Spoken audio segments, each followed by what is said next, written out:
Cześć, z tej strony Lucek, witajcie na moim kanale. Nowa marka smartfonów u mnie, nowy telefon, a mianowicie Infinity Zero Ultra.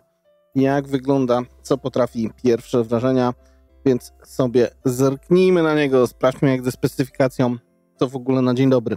Po pierwsze, tył jest taki perłowy, no ale widać, że tu jest faktura. Fajnie ona się mieni. Ciekawostka takiego rozwiązania tyłu smartfona to tak naprawdę jeszcze nie widziałem. Lekko odstające aparaty, telefon zakrzywiony z przodu jak i z tyłu. Wygląd ciekawy. Od dołu standardowo głośnik USB Typ-C, możliwości podpięcia kart SIM, jak to jest rozwiązane w Infinity. Rzućmy sobie na to okiem. Mamy tutaj jedną simkę, drugą simkę i praktycznie tyle. Nie ma możliwości rozszerzenia, jest mikrofon dodatkowy oczywiście. Lewa strona czysta, od góry głośnik, mikrofon. Tutaj mamy przyciski power, głośność, no i rozblokujmy Infinity. Jak widzicie na dzień dobry mamy tutaj czytnik linii papilarnych. No kurczę, naprawdę bardzo szybki. To muszę przyznać, że reaguje bardzo szybko. Ekran, jaki tutaj nam daje Infinity, jest to AMOLED 120 Hz, 1080 na 2400 pikseli. No ciekawie, 6,8 cala, jasny, dosyć powiedziałbym, nawet mocno. Sprawdzimy dokładnie na przyrządach tak naprawdę, jak realnie wychodzi kwestia jego maksymalnej jasności. No i cóż, co Infinity nam daje? Dostajemy tutaj Mediateka Dimensity 920, jeżeli chodzi o procesor. 8 GB pamięci RAM plus możliwość rozszerzenia tego RAMu o pamięć wewnętrzną telefonu. Jak to na pudełku widzimy, aż maksymalnie 13 GB, chociaż wiadomo, że to realne jest 8. 256 GB, jeżeli chodzi o pamięć wewnętrzną. Grafika ARM Mali G68 MC4.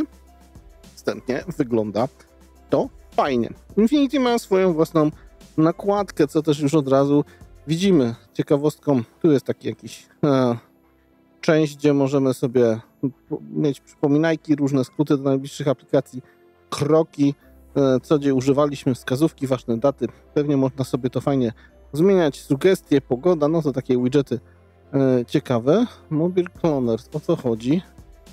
Co to jest? No, szybka aplikacja do sklonowania telefonu. No jak najbardziej na plus. Oczywiście coś widzę, że jest do różnego rodzaju wiadomo czego, wzorków. Co fajną rzeczą zauważyłem coś takiego jak zamrażarka, gdzie możecie sobie dodać aplikacje, które no, nie będą mogły w ogóle działać w tle, czyli jak komuś coś strasznie drenuje baterię, fajna rzecz. No oczywiście mamy tutaj jakieś rzeczy do przydatne, sprawy Office, sprawy, oczywiście nie Office, to co innego. Jest na pokładzie Palm Store. Czyżby tutaj od razu odejście od sklepu Google'a. No na szczęście Google jest i wszystko tutaj nie ma żadnych problemów, ale macie dodatkowy po prostu sklep z aplikacjami, gdzie można sobie coś dorzucić. Jest też jakby taki menadżer telefonu, gdzie jak coś jest jakiś problem, możecie sobie ogarnąć. Sam system wygląda tak, że tu mamy wszelkiej maści ustawienia rzeczy, które korzystamy. Jeżeli mamy jakieś powiadomienia, musimy słapnąć z lewej strony. Oczywiście zamykanie, wszystko standardowo. Tutaj lista zainstalowanych rzeczy. Ja już sobie trochę poinstalowałem. Też trochę dodatków jest na pokładzie od razu, więc no to nie da się ukryć. I co mamy, jeżeli chodzi o sam system? Bo to też parę rzeczy, których myślę, że warto sobie zobaczyć. Kwestie personalizacji. No wiadomo, można tutaj wiele rzeczy poustawiać.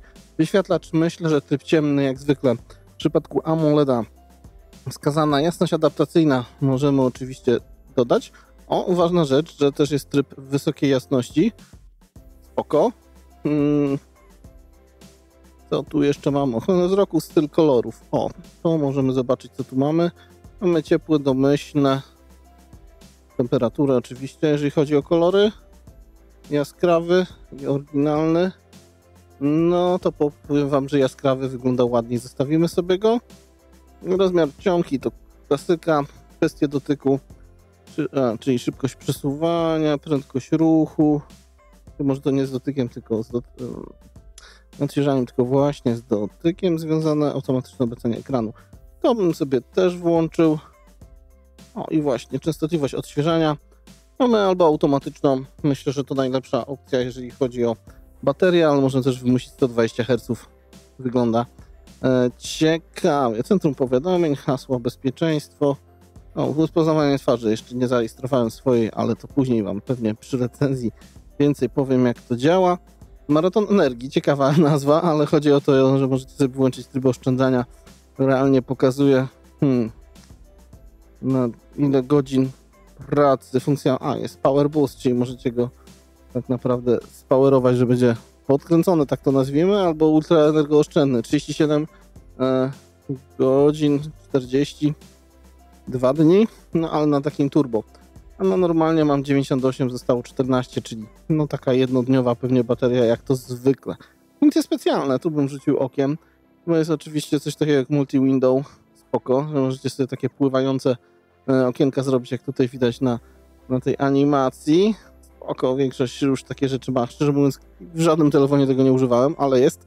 Jeżeli chodzi o tą pamięć RAM i jej zwiększanie, no to właśnie możecie sobie tutaj zrobić, a tak realnie to nawet jest 8,8, czyli realnie 16 giga plus te 3, 8 standardowe plus 3 z wiadomo czego. Smart Panel, czyli teraz nie wyskakujące coś takiego. Też jest taka możliwość Social Turbo, czyli tak naprawdę co my tutaj mamy, możemy sobie pewnie zrobić fajne rzeczy, upiększenia na filmie, zmieniać swój głos podczas jakichś rozmów, na przykład w WhatsAppie. Ciekawe, czegoś takiego nie widziałem. Sklon, spoko, możemy sobie sklonować standardowe apki, jeżeli chodzi o społeczności, mieć 2 konta na jednym telefonie, asystent wideo, no okej. No i dla tryb dziecka spoko, działania i gesty, no kurczę, dużo tutaj Infinity ciekawostek dodatkowych daje, jak widzicie. Może nie będę czytał wszystkiego, ale kto będzie chciał, to sobie zatrzyma. Ochrona przed przeglądaniem. Nowe funkcje, jeżeli jakieś są. 6OS Lab. No, nie ma chyba niczego. No, tu Infinity się stara. Coś nowego, coś więcej, jeżeli, że tak się wyrażę. Co my mamy tutaj na pokładzie? Data i godzina, nawigacja, aktualizacja systemu. XOS mamy aktualnie w wersji 13. No dobra. Chyba z ciekawostek, które by nas interesowały, to na razie tyle. Telefon? Wstępnie powiem wam, już coś tam używane, gdzieś coś robione. Tylko działa, jak na to Dimensity. Powiem wam, że będzie ciekawie, jak to będzie wychodzić w testach. Bo sam jestem tego ciekaw. Pierwsze tak naprawdę zderzenie z nową marką, z nową nakładką Androida. No więc tutaj jest, że tak powiem, że tak powiem, posprawdzać, potestować. No więc oczywiście cała playlista o nim będzie. No dodatkowych aplikacji standardowych trochę tutaj jest poinstalowane. Coś, co się może przydać. No, jak najbardziej okej. Dobra, co dalej? Ona tym naszym Infinity, taką fajną, ona w ogóle w dotyku też czujecie te taki wzorek. To nie jest tylko płaskie, to jest takie wypukłe. Myślę, że aparaty, bo tutaj też ważne tematy, jak myślę, że dla każdego, kto kupuje smartfon. 3 główne, 200 megapikseli, 13 megapikseli i 2 megapiksele. I co najważniejsze, ten główny ma optyczną stabilizację obrazu. Fajnie, fajnie. Co możemy zrobić z fotkami tak naprawdę? Szkoda, że tutaj się producent w moim krótkim ściągawce nie chwali, jakie jest światło danych obiektywów, ale w razie czego zawsze możecie sobie tego doszukać. I co my możemy zrobić, jeżeli chodzi o te kamery? Czekajcie, bo na coś... A dobra, już jest ok. Mamy tryb film, nawet w 2 opcjach. Że tu można sobie potworzyć takie stylowe filmiki. No fajnie. Zwykły film. iCam. O i właśnie. Spoko, że od razu jest ustawienie poziomu, żeby sobie wyrównać. Jest 0,6, czyli szeroki. Mamy standardowe, dwukrotne. I później już mamy cyfrówkę aż do 10. I 5 też gdzieś tutaj. Choć są tak fajnie zaznaczone te wartości. Jest tryb uroda, pionowo. Typ super nocny. No okej. To sobie pocykamy, posprawdzamy pewnie. Jeszcze zobaczmy sobie ten iCam, jak on tak standardowo sobie szybko coś cyknie. Ciach? Coś? Przed chwilą też albo coś mamy jakiś problem? No dobra, już jest ok. Wydawało mi się, że coś... Trzeba dobrze palcem trafić, ok. Kwestie przerzucania się między aparatami. Zobaczmy jeszcze w kwestii nagrywania, czy my możemy sobie tutaj...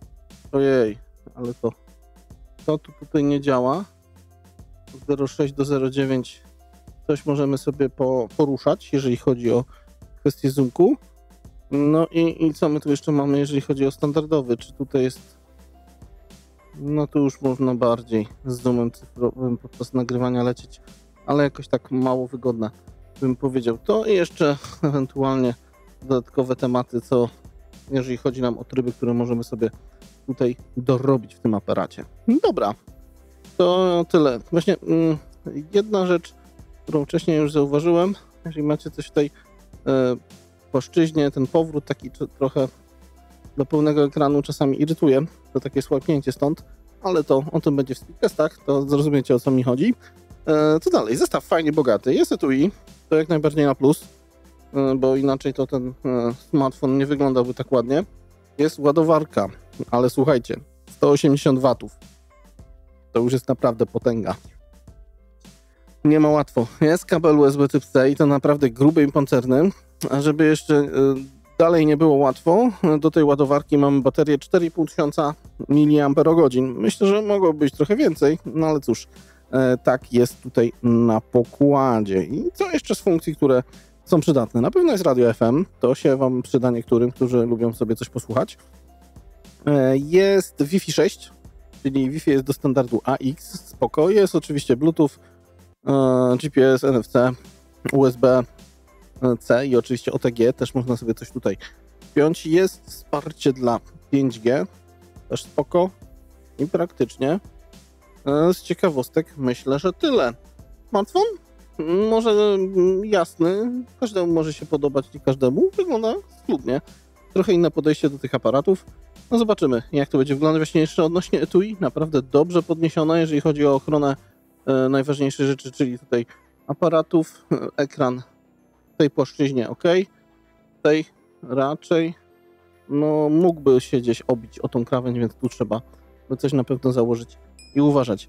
Tyle odnośnie Infinity Zero Ultra. Ja biorę się za testy, sprawdzam, testuję, niedługo więcej na kanale o nim, więc cóż, na dzisiaj tyle. Infinity Zero Ultra. Z tej strony Łucek, trzymajcie się ciepło, hej!